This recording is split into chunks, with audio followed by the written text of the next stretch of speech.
నేను నింద వేయటం లేదు, నిజం చెప్తున్నాను. బయట ప్రపంచానికి ఎదురు మంచివాడు కావచ్చు, కానీ ఎవరికీ తెలియకుండా ఈ శక్తి చాలా పెద్ద తప్పు చేశాడు. శక్తి గారు చేసిన తప్పేంటో చెప్తారా?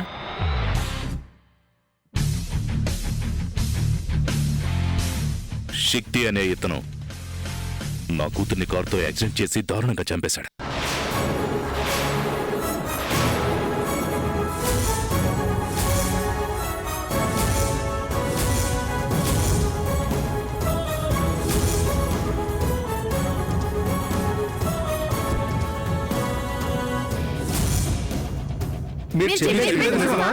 ఈ యాక్సిడెంట్ చేయడమే కాకుండా ఈ కేసు నుండి తప్పించుకోవడానికి తన డ్రైవరే ఈ యాక్సిడెంట్ చేశాడని పోలీసులకు సరెండర్ చేసి కేసుని పక్కతో పట్టించాలని చూశాడు.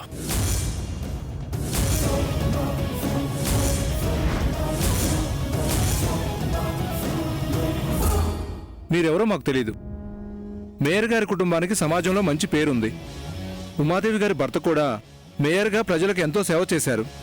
అలాంటి గొప్పవాళ్ళ మీద పబ్లిసిటీ కోసం బురద చల్లడం సహజం. మీరు చెప్పింది మేమెందుకు నమ్మాలి?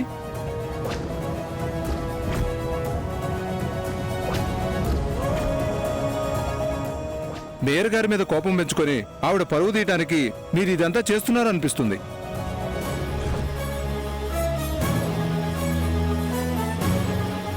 అసలు ఈ శక్తి గారే పాపని యాక్సిడెంట్ చేశారనడానికి మీ దగ్గర ఏ ఆధారం ఉంది?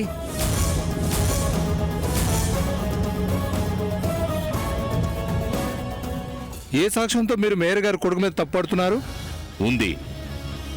నా కూతుర్ని యాక్సిడెంట్ చేసి ఇతనే చంపాడనడానికి నా దగ్గర బలమైన సాక్ష్యం ఉంది.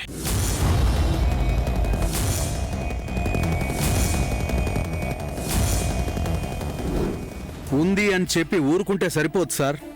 మేయర్ పదవిలో ఉన్న వ్యక్తి కుటుంబం మీద వార్త రాయాలి అంటే ఆ సాక్ష్యం ఏంటో మాకు తెలియాలి. ఖచ్చితమైన సాక్ష్యం నా దగ్గర ఉంది కాబట్టే మీ అందరినీ నేను ఇక్కడికి పిలిపించాను. మరి మీ దగ్గర అంత స్పష్టమైన సాక్ష్యం ఉన్నప్పుడు దాని ఆధారంగా పోలీస్ స్టేషన్లో కేసు ఎందుకు పెట్టలేదు? ఆ సాక్ష్యాన్ని మాకెందుకు సబ్మిట్ చేయలేదు? గతంలో ఇదే పోలీసులు కేసును తారుమారు చేసి తప్పుదోవ పట్టించారు కాబట్టే మీడియా సాక్షిగా శక్తి తప్పు చేశాడని ప్రూవ్ చేయడానికే నేను కేసు పెట్టలేదు. అయితే ఒకసారి మేయర్ గారిని పిలవండి, ఆమెను అడుగుదాం. మేడం లేరు, బయటికెళ్లారు. అయితే ఆ సాక్ష్యం ఏదో చూపించండి మిస్టర్ వాసుదేవ్.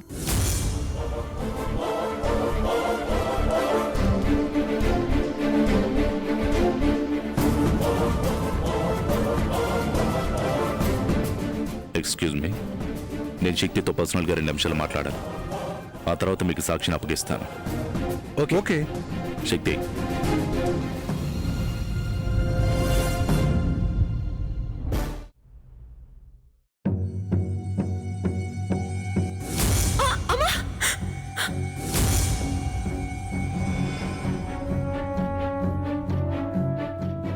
మీ మాతృప్రేమకి దాసోహం అయ్యే ఈ కేసులో మిమ్మల్ని ఇరికించకూడదు అనుకున్నాను.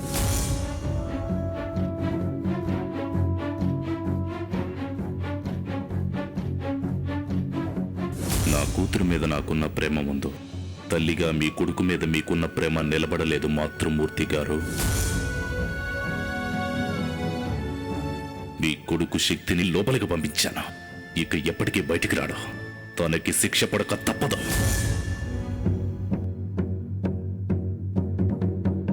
మేడం, చాలా అపాయింట్మెంట్స్ పెండింగ్లో ఉన్నాయి. ఏం చేయమంటారు? 4 రోజుల అపాయింట్మెంట్స్ మీటింగ్స్ అన్ని క్యాన్సిల్ చేయి. చాలా మంది ఫోన్ చేసి శక్తి గారి గురించి అడుగుతున్నారు. 2 రోజులు ఏ కాల్స్ అటెండ్ చేయకు. నీ ఫోన్ స్విచ్ ఆఫ్ చేసే. అలాగే మేడం.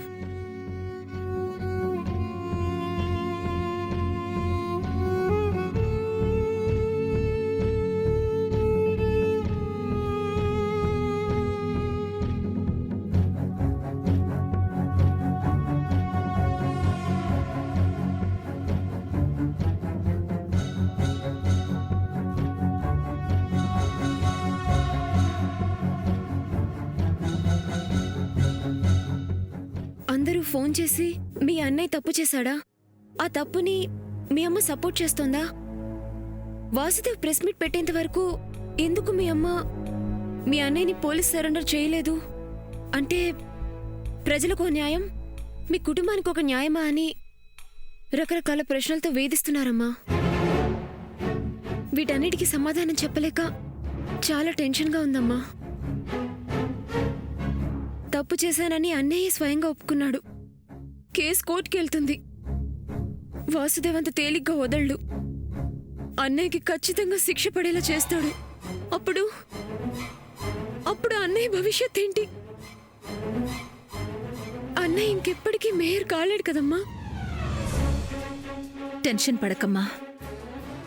అరెస్ట్ అయినంత మాత్రాన శక్తికి ఏం కాదు. తప్పకుండా నేను బెయిల్ మీద బయటికి తీసుకొస్తాను.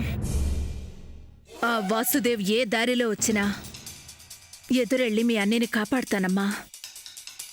ఏంటోనమ్మా, నువ్వెంత ధైర్యం చెప్తున్నా నాకు భయంగా ఉంది. అన్నయ్యకి శిక్ష పడకుండా బయటికి రావడం అంటే నాకు నమ్మశక్యంగా లేదు. నీ కళ్ళెదురుగానే పోలీసులు అన్నయ్యని అరెస్ట్ చేసి తీసుకెళ్తూ ఉంటే నువ్వు ఏమీ మాట్లాడని పరిస్థితుల్లో ఉన్నావు. అన్నయ్య అనుకోకుండా యాక్సిడెంట్ చేసి భయంతో పాప చనిపోయినట్టు క్రియేట్ చేశాడు. అది సరిదిద్దుకోవడానికి నువ్వు పాపని ఇంట్లో పెట్టావు. మరిప్పుడు పాప పరిస్థితి ఏంటి? పాపని వాసుదేవ్కి అప్పగించేద్దామా? సింధు, పాపని ఇప్పట్లో వాసుదేవ్ దగ్గరికి పంపే ప్రసక్తే లేదు. అతనికి అప్పగించే సమస్య లేదు. అమ్మా, అవునమ్మా. వాడు నా కొడుకు జీవితాన్ని సర్వనాశనం చేశాడు. అందుకే పాప బ్రతుకుందనే సంతోషకరమైన వార్తని నేను చెప్పదలుచుకోలేదు. పాప కొన్ని రోజులు మన దగ్గరే ఉండాలి. ఆ వాసుదేవ్ అంతు నేను చూడాలి. వాసుదేవ్, నువ్వు నా జీవిత లక్ష్యాన్ని మార్చేశావు. నా జీవిత ఆశయాన్ని నాశనం చేశావు.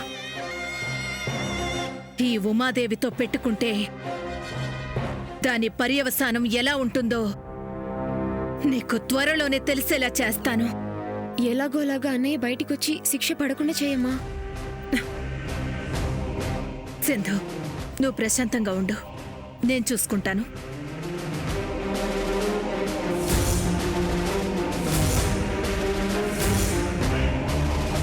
మేడం, ఆ పాప మిమ్మల్ని పిలుస్తోంది.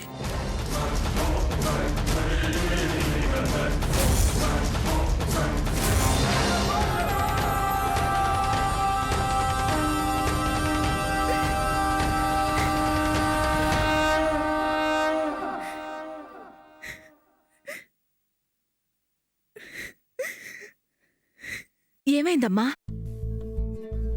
ఎందుకు ఏడుస్తున్నా?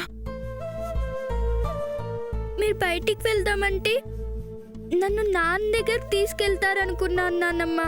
ఆ నమ్మకంతోనే, ఆ సంతోషంతోనే మీ ఒళ్ళో తలపెట్టి హాయిగా నిద్రపోయాను. కానీ నేను లేచి చూసేసరికి ఎక్కడో వేరే ఇంట్లో ఉన్నాను. మీరు లేరు. నన్ను వదిలేసి ఎక్కడికి వెళ్ళాను నాన్నమ్మ? నన్ను అమ్మా నాన్నల దగ్గరికి ఎందుకు తీసుకెళ్ళలేదు నాన్నమ్మ? నేను కొద్దిసేపు ఆ ఇంట్లోనే ఉన్నాను. నాకు మేలుకు వచ్చింది. తర్వాత డ్రైవర్ నన్ను ఇంటికి తీసుకొచ్చాడు. అసలు ఏమైంది నాన్నమ్మ? దురదృష్టం ఎవరిదో అర్థం కావడం లేదమ్మా. నిన్ను మీ నాన్నకు అప్పగిద్దామనే తీసుకెళ్లాను. కానీ పరిస్థితులు తారుమారయ్యాయి. నిన్ను మళ్ళీ నా వెంట తీసుకురావాల్సొచ్చింది. నీకు మీ అమ్మా నాన్నల దగ్గరకు వెళ్లే అదృష్టం ఉందో లేక